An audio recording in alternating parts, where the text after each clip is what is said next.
Про память. Асыл сызды издесен абайды окы.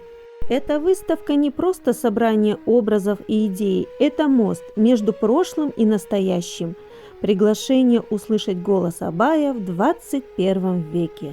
Дорогие мои потомки, почтенные гости, век за веком проходят поколения, но сердце человека остается тем же.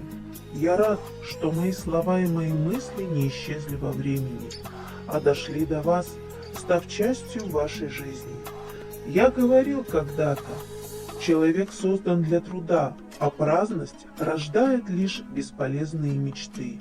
Пусть каждый из вас ищет свой путь в деле, в науке, в честном труде. Там заложено истинное достоинство человека. Я наставлял: у богатого имущества, у ученого знания, но знание выше всякого богатства, ибо оно не исчезнет и не обесценится. Народ, который стремится к образованию, будет сильным и независимым. И еще помните мои слова. Зависть, лень и спесь – 3 врага человека.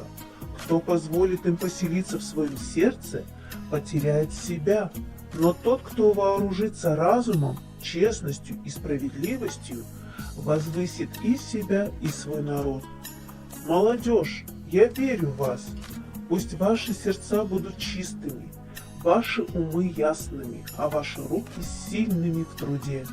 Храните честь, уважайте старших, заботьтесь о младших. В этом сила народа.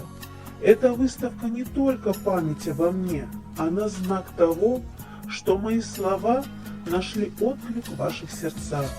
Если они помогут вам жить с добром и правдой, значит, я жил не напрасно.